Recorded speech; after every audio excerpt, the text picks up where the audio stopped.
गृहस्थ धर्म भोग के लिए ही नहीं है, साधना के लिए है। कर्म वासनाएं अनादि हैं। मिथुन सुख का अनुभव करने की प्राणी मात्र की इच्छा होती है।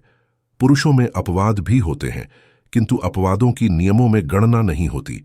इसीलिए प्रत्येक व्यक्ति का गृहस्थी बनना परम धर्म है। जिसका विवाह नहीं हुआ, जिसने पुत्र का मुख नहीं देखा, उसके पितर पानी के बिना छटपटाते रहते हैं और उसे भी नरकों में जाना पड़ता है।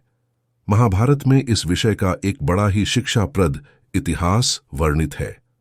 जरत्कारु नामक एक ऋषि थे। ब्रह्मचर्य व्रत समाप्त करके भी उन्होंने विवाह नहीं किया था। वे सदा निराहार रहकर तपस्या में तत्पर रहते थे। निद्रा को भी उन्होंने जीत लिया था। तपस्वियों का सा उनका अत्यंत कृश शरीर था। वे तीर्थ यात्रा के उद्देश्य से पृथ्वी विचरण करते रहते थे। एक गांव में एक दिन ही निर्वाह करते। एक दिन घूमते घूमते उन्होंने एक अंधे कुएं को देखा। उसमें लंबी लंबी घास थी। उस घास को पकड़े कुछ दुर्बल मनुष्य उल्टे लटक रहे थे। चूहे उस खस घास की जड़ों को खोद रहे थे। महामुनि जरत्कारु को उन पर बड़ी दया आई और उन्होंने पूछा, आप लोग कौन हैं और यहां ऐसे उल्टे क्यों लटक रहे हैं? उन्होंने कहा, हम यायावर नामक के तपस्वी हैं। हमारा वंश अब लुप्त ही होना चाहता है। जिस दिन हमारा वंश लुप्त हो जाएगा, उसी दिन हम नीचे गिर पड़ेंगे। महामुनि जरत्कारु ने पूछा, आपके वंश में कोई है क्या? निराशा के स्वर में पितरगण बोले, हमारे वंश में अब केवल एक ही व्यक्ति रह गया है। वह भी नहीं के बराबर है। वह तपस्वी हो गया है और उसका नाम जरत्कारु है। उसने तपस्या के लोभ से हमें संकट में डाल दिया है। वे वंश चलाने का प्रयत्न ही नहीं करता। उसके आगे हमारा वंश नष्ट हो जाएगा। फिर हम बिना पिंड जल के नीचे गिर जाएंगे। वह भी नरक में जाएगा। पितरों की बात सुनकर जरत्कारु को बड़ा शोक हुआ। हाथ जोड़कर उन्होंने कहा, पितरों, मेरा ही नाम जरत्कारु है। आप मुझे क्या आज्ञा देते हैं?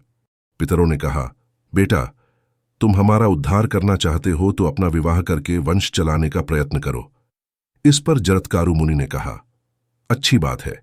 जब आप लोगों की ऐसी आज्ञा है तो मैं विवाह कर लूंगा, किंतु 2 बातें होंगी, तभी मैं विवाह करूंगा। पितरों ने कहा, कौन सी 2 बातें? मुनि ने कहा, एक तो जो लड़की हो वह मेरे ही नाम वाली हो, और दूसरी, वह लड़की भिक्षा रूप में मुझे मिल जाए तो मैं उसके साथ विवाह करके संतान उत्पन्न करूंगा। जरत्कारु मुनि को वासुकी नाग की बहन मिल गई। उसका भी नाम जरत्कारु था। वासुकी ने मुनि को भिक्षा में उसे दे दिया। उसी से मुनि को आस्तिक नामक पुत्र उत्पन्न हुआ, जिन्होंने जनमेजय के सर्पयज्ञ में सर्पों की रक्षा की थी। जरत्कारु मुनि ने वासुकी से ठहराव करा लिया कि एक तो मैं इसका भरण पोषण नहीं करूंगा, दूसरा, जहां इसने मेरी आज्ञा के विरुद्ध कार्य किया वहीं इसे त्याग दूंगा। वासुकी को तो अपना प्रयोजन सिद्ध करना था। उसने सब स्वीकार कर लिया। आस्तिक जब गर्भ में थे तभी मुनि एक छोटी सी बात पर कुपित होकर सदा के लिए वन चले गए। सारांश यह है कि जिसे स्वर्ग प्राप्ति की इच्छा हो उसे विवाह अवश्य करना चाहिए।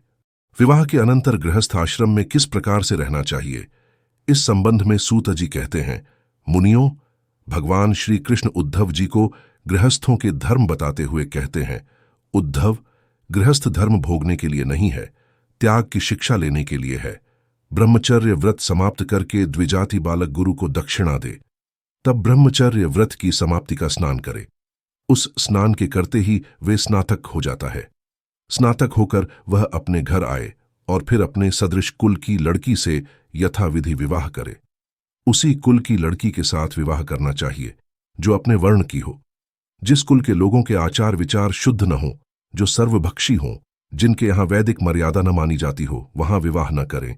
जो कन्या सदाचारी कुल की, सुंदर, सुशील, मधुर भाषणी तथा गुणवती हो, उसके साथ विवाह करे।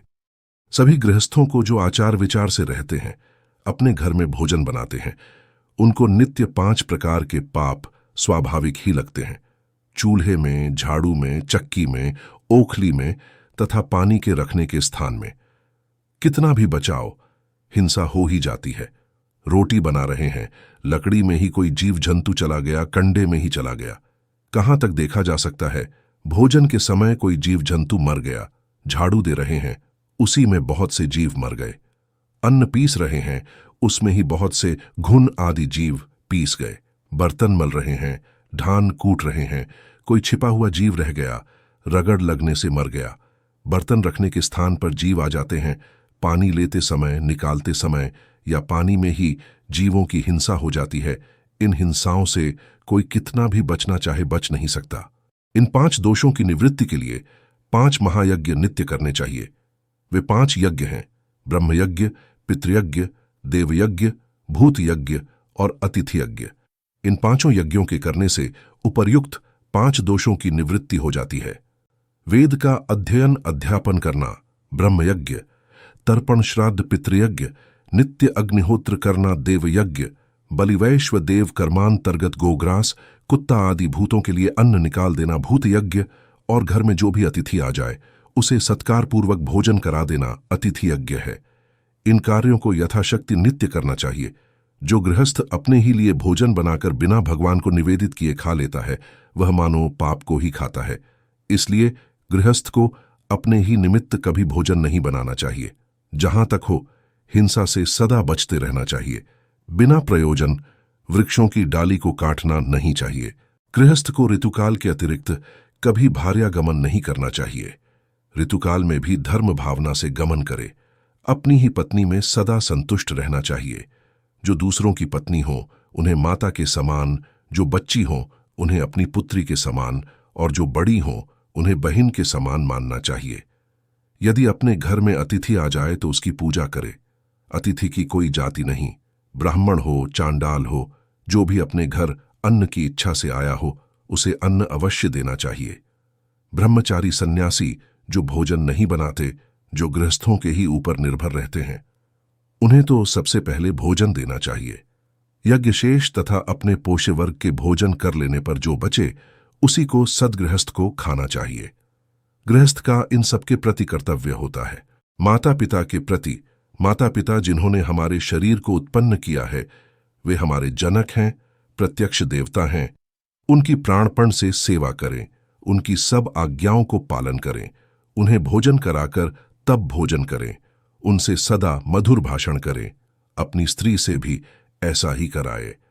आचार्य पुरोहित के प्रति ये ज्ञानदाता गुरु हैं, समय समय पर इनकी पूजा करे, इन्हें भोजन कराए, धर्म संबंधी प्रश्न पूछे, धार्मिक कृत्यों को इनके द्वारा कराए, यथा साध्य यथा समय इन्हें दान दक्षिणा से भी संतुष्ट करे।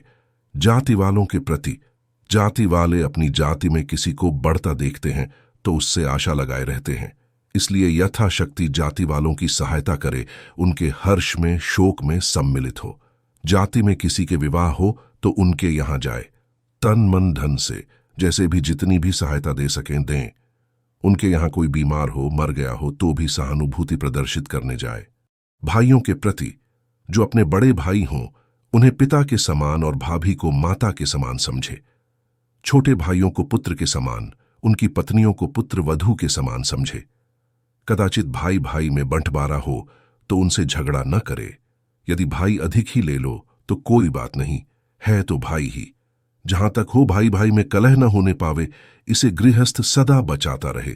भाई भाई की लड़ाई अच्छी नहीं होती। बहनों के प्रति कर्तव्य, बहन दया की पात्री है, सदा उसके प्रति दया के भाव रखे। उत्सव पर्वों पर उसे सम्मान के साथ बुलाए और यथाशक्ति दान मान से उसका सदा सत्कार करते रहे। पत्नी के प्रति कर्तव्य, आर्य धर्मशास्त्र में स्त्री को अर्धांगिनी बताया गया है। स्त्री अपनी आत्मा ही है, आधा शरीर है। पुरुष स्वयं ही स्त्री के गर्भ से पुत्र रूप में पुनः उत्पन्न होता है, अतः उसकी जाया संज्ञा है। वह घर की स्वामिनी है। जो भी कार्य करें उसकी सम्मति से करें। धर्म के जितने भी इष्टापूर्त कर्म हैं वे पत्नी के बिना नहीं हो सकते, इसीलिए उसका नाम सहधर्मिणी है। धर्म की कामना वाले सदा स्त्री का सम्मान करें। वह गृह की स्वामिनी होने से गृहिणी कहलाती है। गृहिणी के बिना न तो घर है न गृहस्थ धर्म ही है। गृहस्थ धर्म की मूल पत्नी है। जो सदा दान मान सम्मान से अपनी पत्नी को प्रसन्न रखता है उसे सभी शुभ कर्मों के फल स्वतः ही प्राप्त हो जाते हैं और देवता पितर उस पर प्रसन्न होते हैं।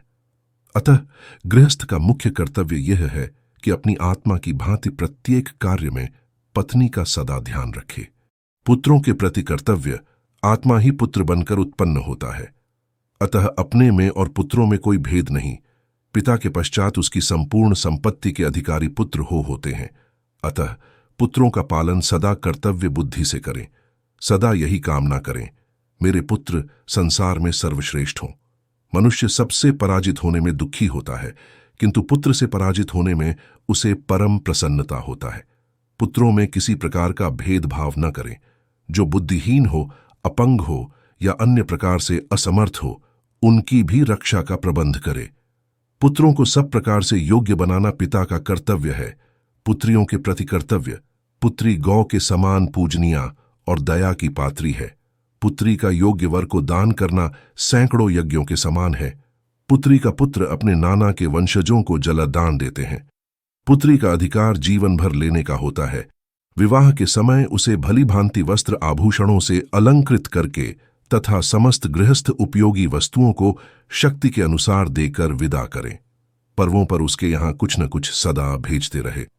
संबंधियों के प्रति कर्तव्य संबंधी दो प्रकार के होते हैं। एक तो स्वयं आप जिनके लिए मान्य हैं, जैसे अपने ससुराल वाले, ननसाल वाले, उनके यहाँ समय समय पर जाएं। वे जो प्रेम से दें उसे सदा स्वीकार करें। दूसरे जो अपने मान्य होते हैं, जिनके यहाँ अपनी बुआ, बहन, पुत्री या भतीजी आदि विवाही हो, उन मान्य संबंधियों का सदा सम्मान करें। उन्हें पर्वों पर स्मरण करें और यथाशक्ति दें। संबंधियों के संबंधियों से भी प्रेम का संबंध रखें। सर्वभूतों के प्रति कर्तव्य। चींटी से लेकर ब्रह्म पर्यंत सभी जीव गृहस्थ से कुछ न कुछ आशा रखते हैं। अतः यथाशक्ति सबका सम्मान करें। कोई भी घर पर भूखा आ जाए, उसका अन्न से, जल से, आसन से और कुछ न हो तो मधुर वाणी से ही सत्कार करें। यह कभी न सोचें कि हम तो निर्धन हैं, हम किसी का क्या सत्कार कर सकते हैं। बैठने को भूमि, पिलाने को पानी और हृदय को हर्षित कराने के लिए मधुर वाणी संसार में किसके पास नहीं है। अतिथि इन्हीं से परम संतुष्ट होता है। सभी का यथाशक्ति यथा सामर्थ्य सदा सत्कार करें। अपने द्वार से कोई अपूजित निराश होकर न लौटने पाए। चींटियों को भी कुछ अन्न देवें, कुत्तों को भी डाल दें। जो खाएं उसी में से गोग्रास निकाल दें। सारांश यह है कि सदा देने की, दूसरों की सेवा करने की चेष्टा करते रहे। अन्य नियम। गृहस्थ जो भी कर्म करे भगवान की सेवा समझकर ही करे। मन में यही सोच ले, मेरे इस कार्य से सर्वांतर्यामी प्रभु प्रसन्न होंगे। भागवती कथाओं को सदा महापुरुषों के मुख से नियम पूर्वक सुना करे। यदि कोई सुनाने वाला न हो तो स्वयं ही पढ़े। वह दिन व्यर्थ समझे जिस दिन भगवान और भक्तों की कथाएं सुनने को न मिले। जो भी धन यज्ञ कराने से, पढ़ाने से, खेती से, व्यापार से, परिश्रम से या किसी भी कार्य से आए, उसे सब दान पुण्य में और गृहस्थी के काम में ही लगा दें। जितना पेट में चला जाए उतना तो अपना है और सब तो जिस निमित्त आता है चला जाता है। उस धन में अधिक ममता न करें। स्त्री में अत्यंत आसक्त न हो। स्त्रियों में अत्यंत आसक्ति होने से काम वासना बढ़ती है। संसार में काम वासना की अभिवृद्धि से बढ़कर दूसरा कोई पाप नहीं है। कामी जो चाहे 100 पाप कर सकता है। इसीलिए एकांत में काम वासना से स्त्री के अंगों का चिंतन न करके सदा परमात्मा की महिमा का चिंतन करते रहना चाहिए। गृहस्थ जो भी हवन, यज्ञ, श्राद्ध, तर्पण, बलिवैश्व देव, अन्नदान, अतिथि पूजन आदि करे, सब प्रभु प्रीत्यर्थ ही करे। आर्षि देवता, पितर, मनुष्य तथा चराचर समस्त जीवों में भगवान को मानकर भगवत धावना से उनका आदर सत्कार करे। जो अपने आश्रित हों उनका सदा ध्यान रखे, उन्हें किसी प्रकार का कष्ट न होने पाए।